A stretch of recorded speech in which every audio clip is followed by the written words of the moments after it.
Yo, welcome to the Young Vagabond podcast, where we navigate the journey of life together through truth and love. I'm your co-host, Bryson. And I'm your co-host, DJ. And you're watching this. We actually recorded this at the end because we were having a bit of difficulties with the audio. So we're going to get ready to bring y'all back into where we're actually at. We just didn't want the episode to start without that. We got our awesome guest here, Paishence, Watkins. I'm pretty sure the intro, her introduction is still in there. But if not, this is who she is. She awesome. She dope. So we appreciate y'all, and to the episode. And also, this episode is unfortunately audio only. The enemy was working real hard, y'all. I ain't gonna lie to y'all. But we still got some good content for y'all. We got a little animation. I was working on After Effects as well. But hey, make sure to subscribe, follow all those things, because that's not included, I don't think, in the intro. But we're going to go right into the conversation of the week. Y'all be blessed. Good conversations this week. I'm very grateful for it. Some with my pops, my fiance. But I would have to say, today, being around Rob Butler, Rob is such a ball of joy, man. He just spreads joy. It's simply put, and being around somebody who spreads joy and it's infectious, man. It just hits different. No matter how your day is going, you run into Rob, your day automatically just gets a little bit better. Because he's just that type of guy. So he always loves to say shalom, which means peace. So shout out him. Shalom to everybody who's listening. Shout out to Rob, bro. Yeah, we love Rob, bro. Yes, bro. Rob's special. He's a gem. Hey, the GOAT for real, bro. Yeah. A GOAT. Okay. That's a good conversation. Paishence? What about you? It's probably not going to have as much substance as Bryson's did. Hey, that's but okay. I was talking to my mom about The Lion King and how I was low-key on Scar's side. Oh. Now I know I sound like an op. I know I sound like an op, but Okay. it's fake, okay? So I just thought it was really funny. As a lion, you have an op. That's the first thing. Secondly, you look better. No offense, he's the best-looking lion. Did you say the lion looks better? Okay, not like that. Okay. But I just want to make sure I heard you right that you said that. But, and you used Scar, that's a reason for why he's okay, better. listen. Okay, my fault. You right. It's not that he's better. It's just because he's a good op. That's why I like him. Oh, he's a good villain. I don't want to be anybody's op. I'm not saying that I want to be somebody's op. But he's a good op. And yeah, I talked to my mom about why he was the better op, and we debated about that a little bit. But I think I got her on my side. So because he's a good villain, you're on his side, basically. Yeah. So how you feel about Thanos? Okay, everybody loves him. I do not. Okay. Ultron is probably one of my favorite Marvel villains. Okay. He was a gremlin, though. He was a gremlin, bro. But that's what made him good. See, killing, bro. He was finna kill everybody. He would murk him. Murk them I all. don't know if bro. we can say that word. What, kill? Bro, I don't care, bro. Okay. We're not making money off it. We're not that big yet, you know what I mean? I'm not worried about being demonetized, right. Bro. What they gonna demonetize? We ain't monetized. You know what I'm saying? But nah, for real though. Okay. But yeah, Ultron was a menace. He was, bro. Yeah. He is one of my favorite villains too. I low-key feel like people be hating on Age of Ultron, but it is way better. That was a good movie. Top tier. It is way better than people give it credit for, bro. That's a really good movie. Bro, the storyline, the action. Dude, some of the best fight scenes, yes. bro. Yeah. Some of the best fight scenes. Like the fight between Ultron and when they fighting on the bus and Captain America. Yes. Yeah. That mug's so tough, bro. Yes. And Ultron was funny, bro. He was one of the first funny villains, bro. Mm-hmm. He legit was funny.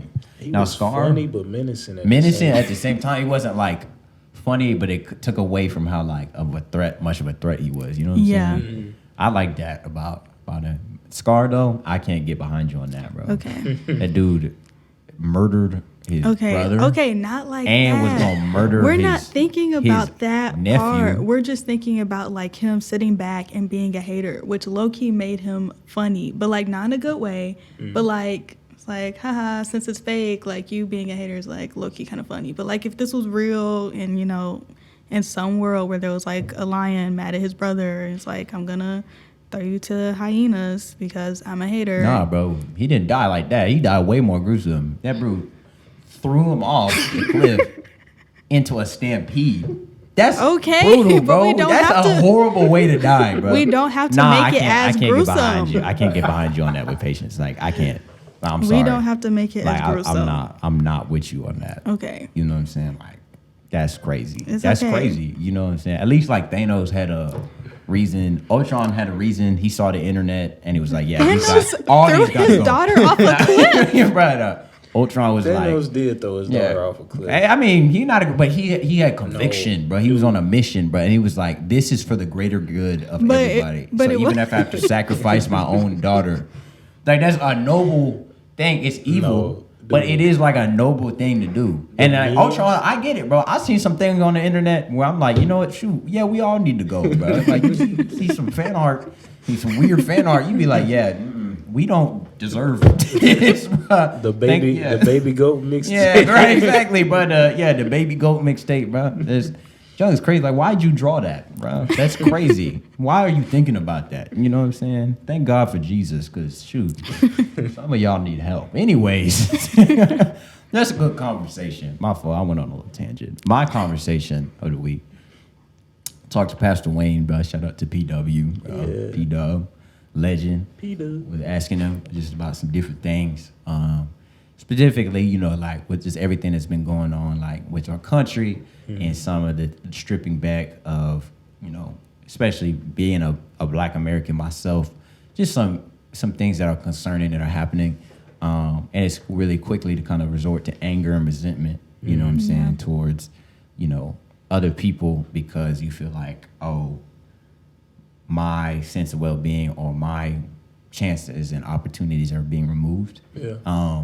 And some of that is a righteous anger, but where righteous anger should always lead us to righteous action. And a lot of times people either fester on their anger or they will go out and do unrighteous things with their anger. And Pastor Wayne is just somebody who is demonstrated really well how to be as the Bible says, angry and sin not. But not only that, in that also be somebody who like legit like is doing the work, you know what I'm saying, to make a difference in a graceful and wise way.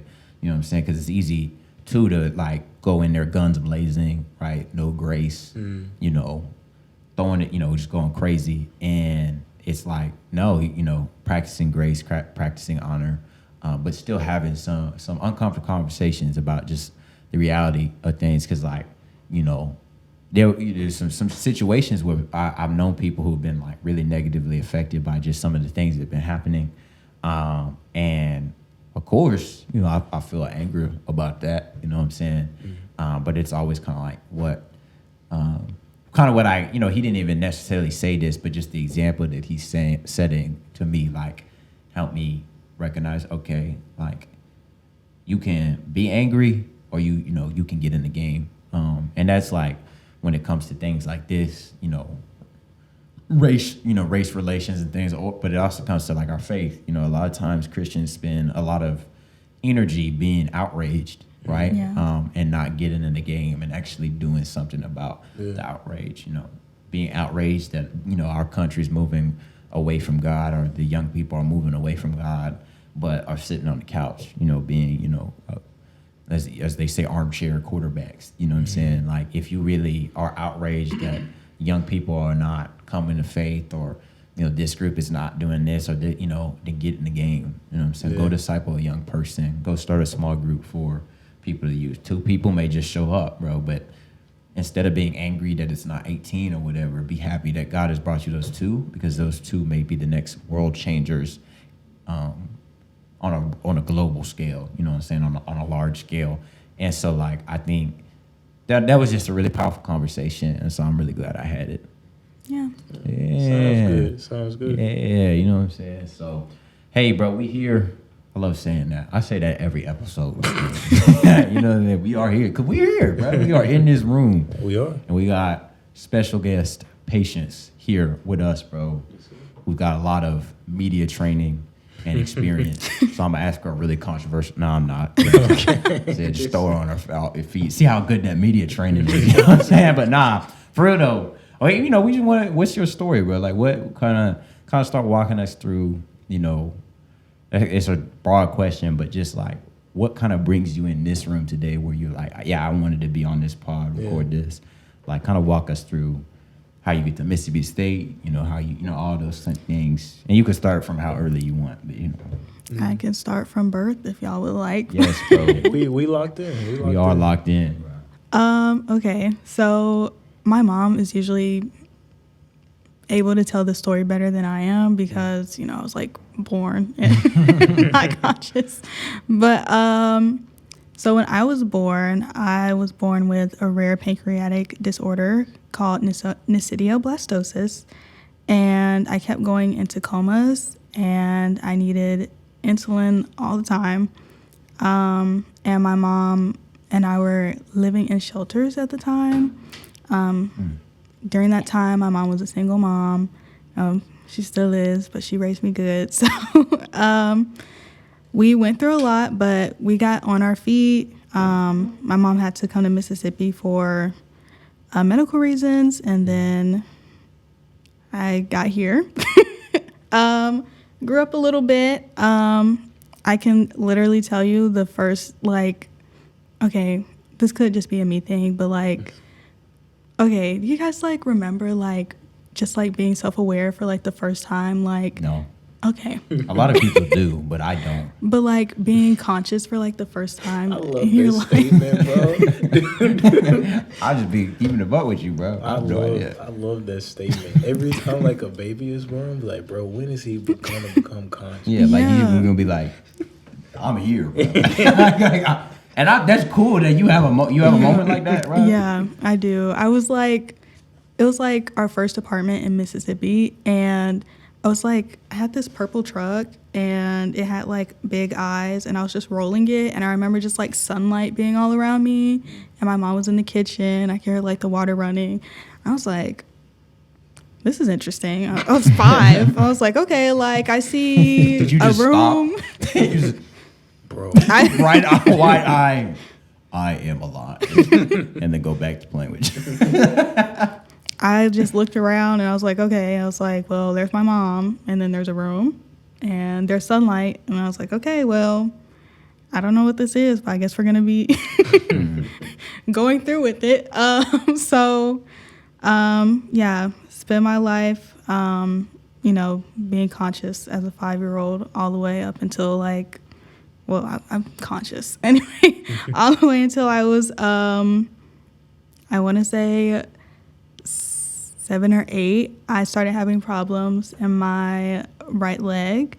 From what my mom describes, from what I can't remember, but she can, I was falling a lot, and I would run into walls, and I would favor my left side over my right side when I rode bikes and stuff like that.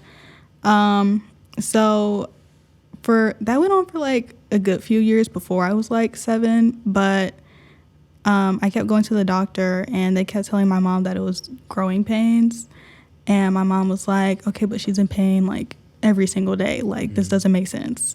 And they were like, no, it's fine, it's growing pains, she's okay. And my mom said she just felt something on her heart to just say, no, we need to figure out more.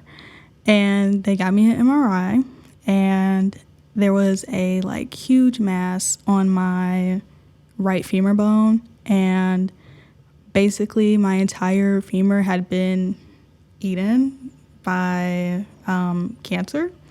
So at the time, we didn't know, but they sent us to St. Jude, and I knew what it was. Even before I got diagnosed, I was always telling my mom at 5, 6, I want to go up there, and I want to donate to the kids, and I just want to do whatever I can to put a smile on their face.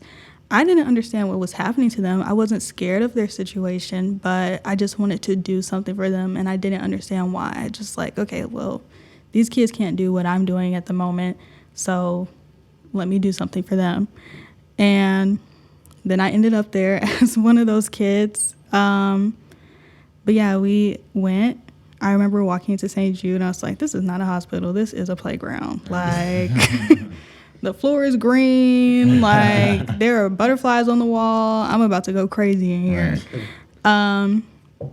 But I went through a lot of testing, had my biopsy, and I remember the day that they actually told me that I had cancer, they pulled me out of a room. I was 8 at the time, and they're like, we need to talk to your mom. And I was like, okay, well, I already know I have cancer. So, like, I'm 8, but, like, I'm aware, and I know where I am. So, like, y'all not smiling and pulling me out of a room is obvious. But they had somebody called a child life specialist who came, took me out of the room, and we just like played with Play-Doh, and I'm still addicted to Play-Doh to this day. So my mom came out of the room and she got me ice cream, and I was like, yeah, you're not slick. So she got me strawberry ice cream, my favorite flavor, and she was like, I have to tell you something. And I was like, what is it? And she was like, you have cancer. And I was like, okay. I mean, I'm 8, so, like, I wasn't going to, like, cry or, like, bawl my eyes out because I'm just, like, I don't fully know what that entails for me, but I guess if I have it, then I have it. And if I have to be here at St. Jude, then that's where I'm going to be. So, yeah. My life started from there. I started chemotherapy, and I did 32 rounds of 3 different chemos. Yeah. Started balding. That was fun, honestly. It really was. But, yeah. I don't even know what to say. Started balding. And my family started spoiling me a lot more, which, I mean, cool. What was your mental, like we had another person on here, Cole, and he's also a leukemia survivor, and I don't know which hospital you were at, but he was also, I don't know if there's I haven't, I'm blessed, I don't know much about St. Jude, if it has multiple places, but I remember him kind of telling us about like his mental and like what he was kind of thinking, because I mean you're like 8 or you're 9 and you're in a way facing death, like literally at the face of death. And so kind of like, what did that look like for you? Honestly, from the way that St. Jude had it set up, they did really well of like distracting you from like what you were going through at the time. But I had my moments where I was sitting in the hospital bed and I was just like, man, like, I don't even know, like, if I'm going to make it or not. Like, I had those moments, but I wasn't scared. I was never scared. I knew where I was going if, I passed away. But my mom has a story from when I was laying in the hospital bed, and I woke up out of my sleep, and I told her that I was going to beat cancer. And my mom was like, okay. She was like, from now on, we will speak life. And I said, okay. So we planned everything. Like, we started planning. I was 9, but like I was obsessed with college for some reason. So we started planning for college. We started talking about what I wanted to be when I grow up, and we kind of just put that out there for me to look forward to. And it was kind of hard to like keep that mindset as somebody. I had friends who like were passing away in the rooms like right next to me. So it was kind of hard to keep that like mindset of like, you can keep going, you're okay. And I think a lot of that was also guilt because they were passing on and like so like close by. And it was like, okay, well, you're over here still planning, for life. But that's what I did, and here I am today. So, yeah. Yeah, amen. I have a lot of family members who I'm really close to who are also, they got it a lot later in life, but are cancer survivors as well. And I think that I don't know what the scientific, evidence behind that is, but that aspect of like speaking life, I think is so important. Because I mean, one of my relatives, I mean, she was just a bundle of joy the entire time. Yeah. Even like when it was difficult for our family, you know, and she was just so encouraged and such high spirits. And so I think kind of what you were saying earlier, so understanding of like, you know, what it says in, you know, Philippians, to die is gain, to live is Christ. Yeah. She was like, either my time is up, you know, and it's time for me to go and I'll be reunited back with the Lord, or God still has more work done for me. Either way, I'm still winning. Yeah. And I was walking through something I don't want to compare trials, but you know, I wasn't facing death in the face, but I was walking through some deep depression kind of around that time, but she was so encouraging to me in that, because I was like, man, what she's facing, I mean, she's looking death in the eye, and she is still trusting God. Yeah. She is still choosing joy. And man, her, you know, doctors talk about how like just she was able to recover because she had that, you know, outlook of just joy, you know. And I think it's not even, that's not to say that joy is the cure to, you know, every disease, you know. People still pass, but I think at the very least, joy, even if you die physically, it can keep you from dying emotionally, you know, dying spiritually.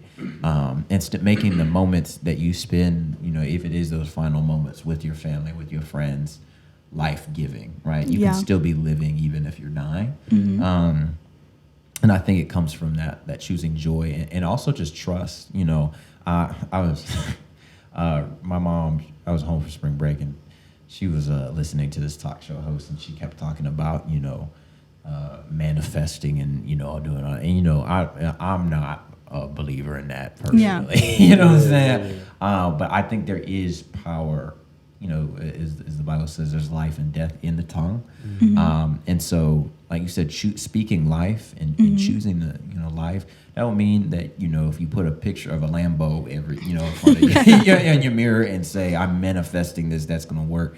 But you can, you know, I think there is, you know, a positive impact of being like, you know, confessing the promises that God has already promised you over your life. And I think it's also redefining the metrics of success as well. But I think ultimately we can live our lives with a lot more joy when we do that. Yeah.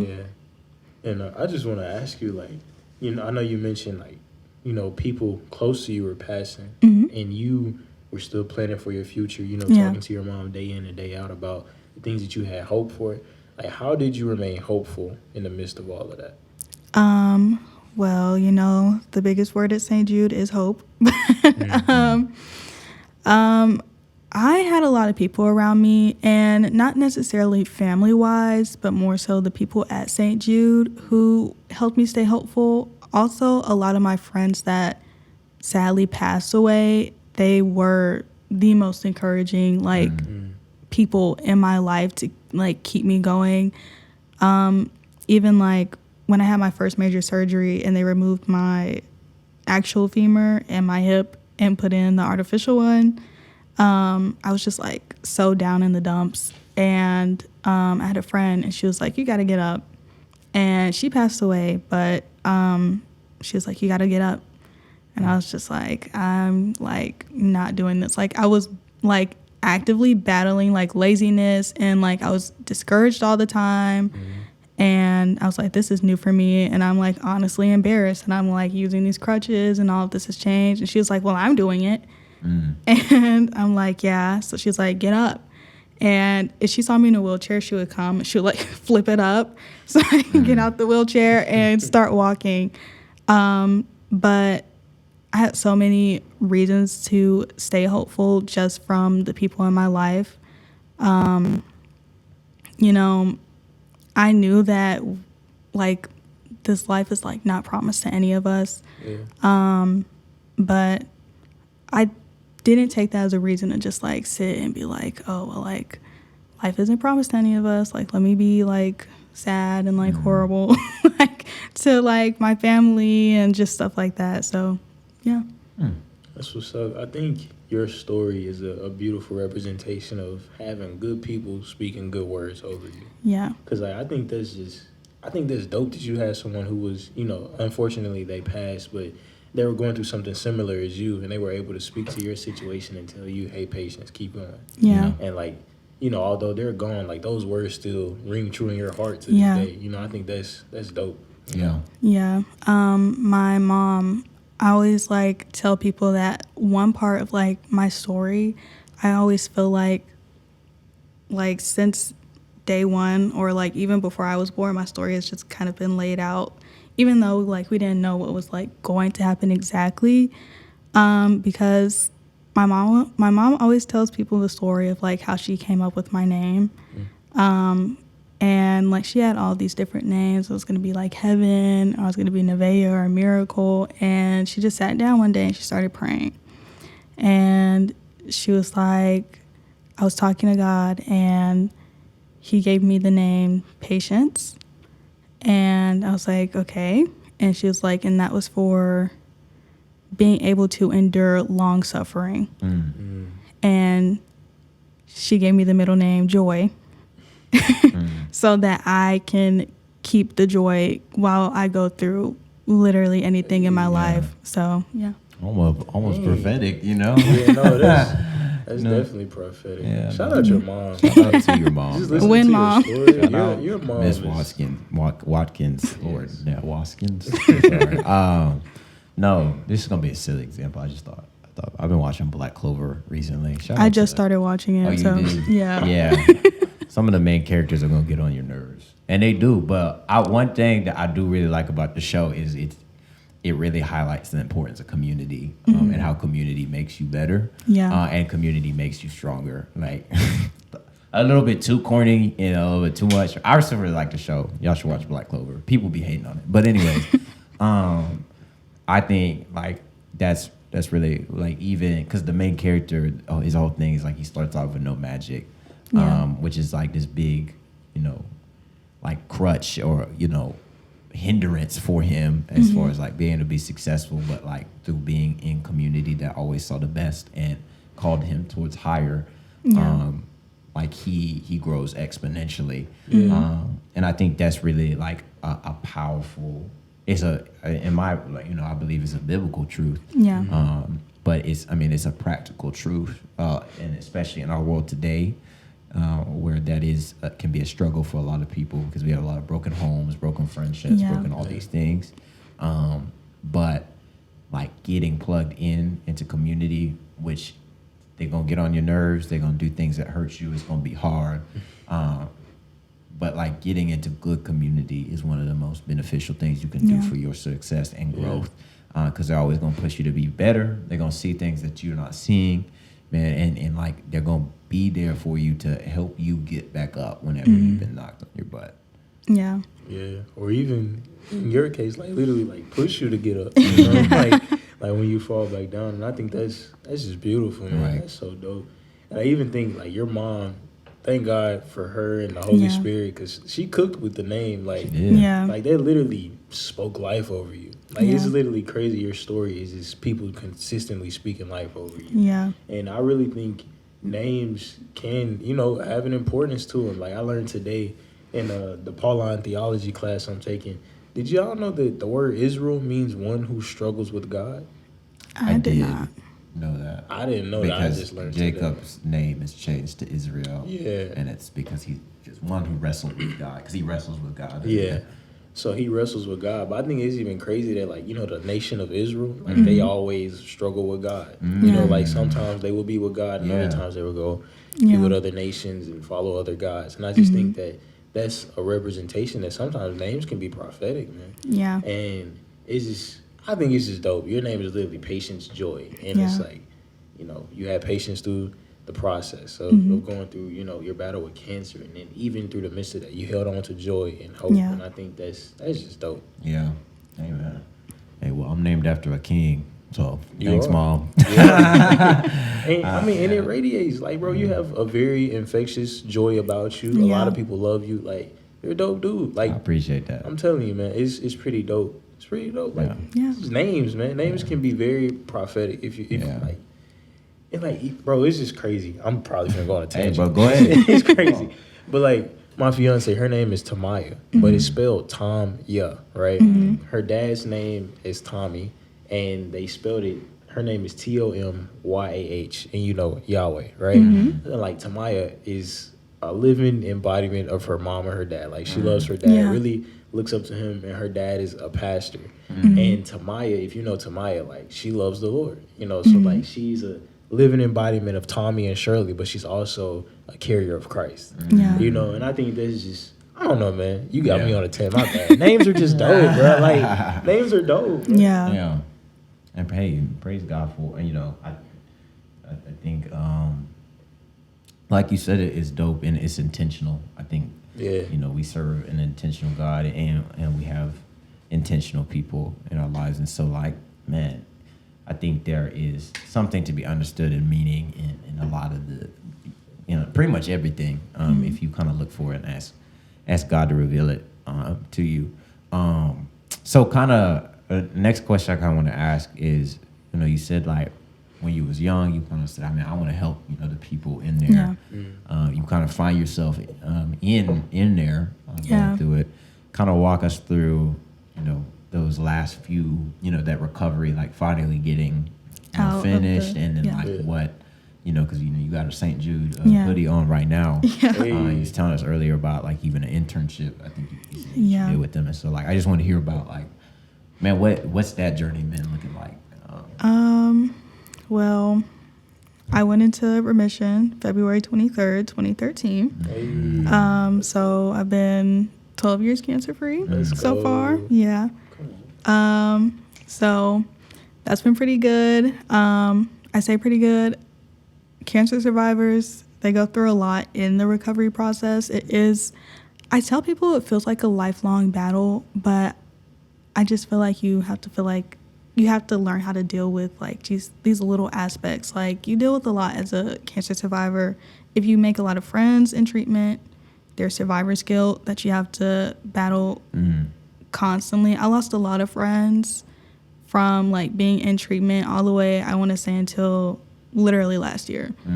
And I remember being in a phase where I was like, I'm not going to meet anyone. Like, I know we've been talking about community. I was like, I'm not going to make any friends. Like, I'm like over it. I don't want to do this anymore. I just remember sitting and just being like, I don't think that's right.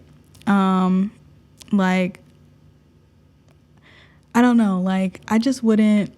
I was sitting there thinking, I was like, why would you even like sit and think about something so negative? And the people who passed would want you to prosper so much. So I changed that around. Like I was telling y'all earlier, I'm an introvert, but I'm getting out there. But yeah, so went through that process, and here I am now as a social marketing intern at St. Jude. Most of my life now, I've kind of just been like raised to like, in a way, serve St. Jude. I have a lot to thank them for, just for like saving my life and taking part of it, and like all the things that they provided for me, and even taking part in a way, building my character. But I mean, even when I was little, I was doing things for them because they have a fundraising arm called ALSAC, and that's where I intern. So they would like take patients, and we'd like do photo shoots, or like the talk shows that I've been on were through ALSAC, just to talk about my journey at St. Jude and putting my voice out there to raise money for the things that are happening behind the walls of St. Jude, you know, and everything that the kids are going through. But being able to serve them in a way where I'm an intern and I feel like I'm like actively doing something to help has been a blessing, honestly. Yeah. Is that kind of like a lifelong thing you want to do, or is it just kind of in the season of your life? I feel like right now it's the season of my life. Yeah. Yeah. No, I mean, I think that's beautiful. Like, that's beautiful using your trial to be a blessing to somebody else. Yeah. You know, we've talked about before, you can let trials disable you or enable you. And that really just comes from a place of like, we, as Jesus talks about, in this world, we will have troubles. You know, we will have trials. So trials are promised. And a lot of us live our life trying to avoid trials. So we're trying to avoid the inevitable. Right? We cannot, this is going to happen. And so we live our lives trying to avoid the inevitable. And so that when it happens to us, it's devastating. You know, it's not, oh man, this sucks, but I knew something was going to happen. Like this it's promised. But it's like, despite my best efforts, I'm still having to go through this. And we miss the opportunity to be a blessing to somebody else. Because like you could have now lived the rest of your life in that guilt, in that hopelessness of like, man, like why me? Like it shouldn't have been me, and like all these things of like I'm not gonna get close to nobody. I'm just gonna really just be in my shell for the rest of my life, and let that trial disable you from being a blessing to somebody else, right? But you're not. You're choosing to let it enable you, and it's not taking away from the hardships of it, the suffering that came from it, but instead of it being all in vain, you're letting it now be turned into a blessing. And one other thing, I forgot to say this, but this was really powerful, that Pastor Wayne told me in a conversation that we had, because I was kind of telling him just about my recent like rejection that I went through and all these different things, and kind of just how now God was using that. And he said, Romans 8:28, which talks about God works all things to the good of those called according to his purpose. He says sometimes that good doesn't mean for you. You know what I'm saying? Like that, there may be good that comes out of that situation, but it may not be your personal good, right? But it's still good, right? And a lot of times we hear that verse and we internalize like, oh, it's gonna be good for me. I may go through the rest of my life, facing something, being rejected from something, and never be able to count how it personally benefited me in the long run. But it may have opened the door for me to have a conversation with somebody else. Even with this rejection, it hasn't been like a whole bunch of things I can point to and say, yes, like this is for my good, right? But it has been a whole lot of me opening up the door for me to serve others better, to love others better, to pray for others better. And so in that, even if I did not stand much to gain, God got the ultimate glory, and more people benefited way more than I could have benefited solely from what I wanted to happen. You know what I'm saying? And so I just think that's so powerful, and it's a complete perspective change. Is that like sometimes we're like, okay, I'm just going to endure this until I see that it's good, and then we get discouraged. And it's like, no, sometimes the thing that happened to you may never be for your personal benefit, but it may be for the greater good of 10, 100 more people than it would have ever happened than if it had never happened to you.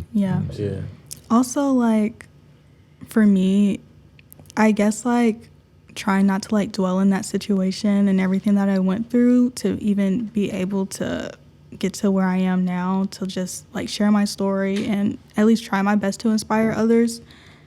I went through a phase where I was, like, not listening to God at all. And I also didn't know how he was speaking to me, because I would hear everybody else talk about how God speaks to them.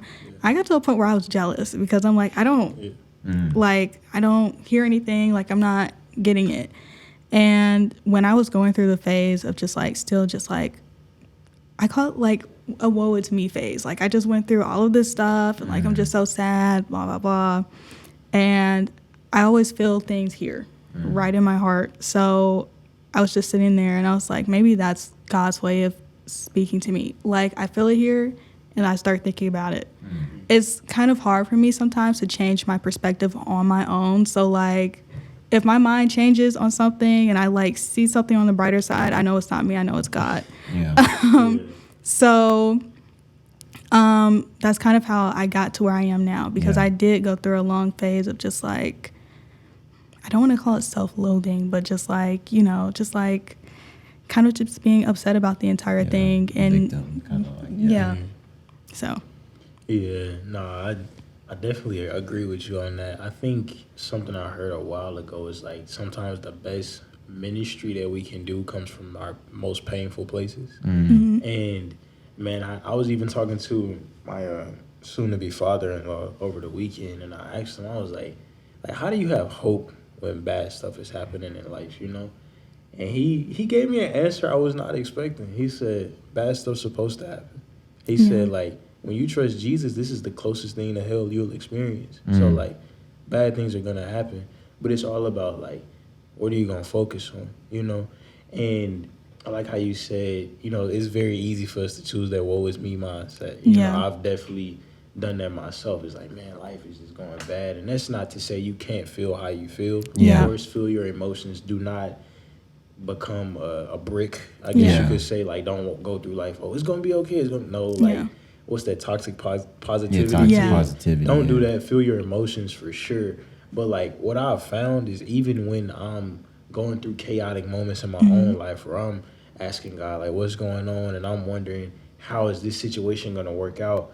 The crazy thing is, like, literally after I'm walking through something, I'm grieving through something, he will turn around and allow somebody to come to me, and like I am able to encourage them or minister to them. And I'm pretty sure something has happened similar like that to y'all. And I think it's just crazy that even when we think, you know, life is going bad, or we just don't feel like we're the most, I guess you could say, at the top of our game, like God is like, hey, I'm still here. Like, and like y'all said, like, it's going to work out for the good, you know, for everyone, not just for you. It's going to work out for the good, one.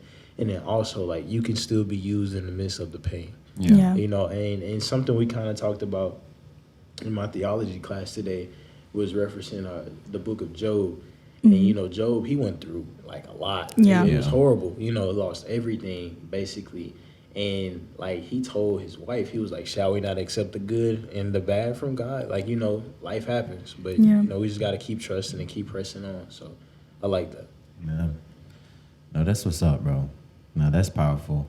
Honestly, like, y'all got anything else to add, bro? I don't know. I feel like that's I don't know. Like, I feel like that's a really good place to. Cause I feel like a lot of people are in that. You know what I'm saying?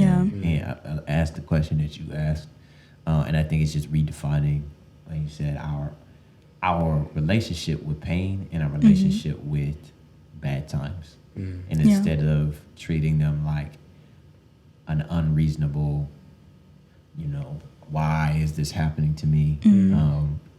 I think the better question is to start asking is just like, how is this going to be, you know, used for somebody else or for me? You know what I'm saying? And even just like in our prayers, you know, stop asking God, like, why is this happening? And start asking God, like, Lord, give me the strength to endure it until I can understand. You know what I'm saying? And honestly, I think that's something a lot of people need to hear, you know, and put into practice. Because, you know, once again, it's not a trial competition, but it's like, man, especially like I said with you, like you have stared death in the face, and to even now have the emotionally mature and like just universal perspective that you have, you know, godly perspective that you have on the, you know, everything that you went through and how to move forward in it, I think is a place that a lot of people hope that they can be in, but sometimes just don't know how to get there. I know, like, that was me, you know what I'm saying? And so, yeah. I do want to ask, can you give us in the crowd a little encouragement on how to suffer well before we head out? How do we suffer well? How do we suffer well? Okay. That's a good, slightly, not like hard and like, oh, that's a hard question, but like, let me see. How to suffer well. I always tell myself when I'm like going through something, like, don't dwell, and not to like the toxic positivity extent, but just like, I don't know, at some point, like, yes, there's you and God, but God gives us our own free will. We do have to take a step back sometimes and really think about how we're going to deal with something. So if I'm going through anything, like at the moment, like I've been just going through stuff, I guess in a way like rejection, like a season of rejection. And it's been hard. So like even a few days ago, I was like, man, this is awful. Like, I can't believe this is happening. I was like angry. I was kind of mean about what was happening. And I was like, man, that's not right. So I had to get my mind right. And I'm like, well, how you are facing rejection, because I mean, rejection can feel like you're suffering sometimes, right? How you're facing it right now is not who you are. And sometimes, like, even if you're not who you want to be at the moment, I always tell myself to remember who I want to be in the future. If I want to be a good person with a positive mindset, then I'm going to have to step into that role even during the hard times, and not like, I know a lot of people say fake it till you make it. Like, don't do that all the time. Like, occasionally it's okay to step into that role of positivity, even if your heart feels heavy. And I'm someone who I feel everything. And sometimes, like, I'm just down in the dumps and it's not related to me. It can be somebody else going through something and I don't even know it yet. I always tell people God speaks to me, like, in so many different ways, and I'm still learning. And he speaks to me through my dreams. I was able to predict the fact that my family was going to split apart when my uncle passed, and how all of that was going to happen, like the word for word argument. And I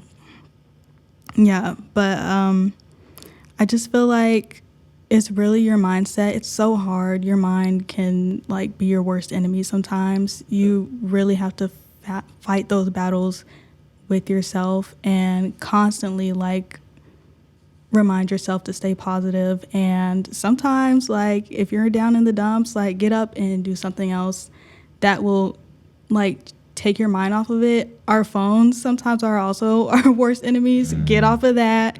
Literally go touch grass, but not in a mean way. But, like, actually, like, sometimes we just need to reconnect with ourselves and really sit and think about how we want to face things. Yeah. You really have to question it. Like, it's not just gonna, like, don't just sit back and be like, oh, how am I gonna deal with this now? Not in a negative way. Really ask yourself, how do I want to deal with this? And even if you're angry in a moment, calm down and ask yourself that question later. But yeah, I mean, like we've been talking about, like, we're bound to feel what it's like to suffer. And I know, in a way, knowing that, we can prepare for it. But when it comes, don't dwell on it. Trust God. I've had to teach myself that for the longest time. And even in those situations, I have to tell myself to trust God. And that's okay to have to remind yourself to do that. Never feel embarrassed. I know some people do. And I used to feel so embarrassed about having to tell myself to trust God, because, like, you just should, right? Yeah. Just keep reminding yourself to trust him, because he's always going to be there no matter what. Even in your seasons of loneliness and your seasons of hurt, he's always going to be there. Trust him, rely on him. Get up, touch grass, do something that fulfills your heart. If that's talking to a friend, if that's going for a walk, just anything. So yeah, that would be my best piece of advice. Thank you. That's good advice. Yeah. It is. Choosing life and doing life-giving things. Yeah. I think ultimately is it seems like, okay, cool, right? But like in those moments, it's intentionality. You know, because the Bible says, like, you have to think on those things that are, you know, true, honorable, just, pure, lovely, commendable, excellent, worthy of praise. Like, you got to think on those things. It doesn't, because those are not going to naturally happen. And I think they did a study that said you, like, think it's an astronomically larger amount of number of negative thoughts than you think than positive thoughts. And so it takes intentionality too on that. But yeah, any other parting words you guys want to leave with the people? Oh, I guess one more thing is also, just for the audience, don't ever think that you're not enough for God. I battled that like literally a few months ago. I don't know. I've been battling just things back to back to back to back. And I just have to keep bringing myself back to God. Even like before I like knew that I like wanted a relationship with God, I thought about him all the time. I was like, why? Like, I didn't understand. And if you're like that right now, please like find community like we've been talking about. Step into the word because it's going to help you immensely, but you'll always be enough for God and he loves you so much. So yeah. Amen. Amen. Bars. Yes, sir. Hey, man, well, we here. I said it again, bro. I don't know why I love saying that, bro. I just say it. I think it's a good transition. Yeah, you no, know? it's pretty cool. It is a good transition. No, for real. Thank y'all, of course, for tuning in to the Young Vagabond podcast, man. We appreciate and love y'all. Patience, thank you for coming on and sharing your story. Me. Absolutely. You are awesome. We appreciate you just coming on here, being vulnerable, and kind of just giving us a little bit of what your world looks like and how God has kind of used that for the blessings of other people. And hopefully this is a blessing to somebody else. So we really appreciate you. She filled out the guest form. So if y'all want to be a guest, bro, just fill out the guest form. You know what I'm saying? We'll take a look at it. But yeah, man, we thank y'all. I think we got about 4 more episodes in the chamber. So we appreciate the love. Like, man, we've been getting comfortably, despite us not being as active on socials as we used to be, still comfortably like 80 to 90 views, which I always say, like, that might not sound like a lot, but if 80 people was in this room, it would be like a case study because there'd be too many people in the room, and a fire hazard. So we are thankful for each and every person that continues to tune in. Y'all are a big blessing to us. And so, yeah, man, we thankful for y'all. So, Bryson, what do we hit them with, bro? Look, man, y'all be blessed. Don't stress. Do less and let God take care of the rest. We love y'all. We out. All right,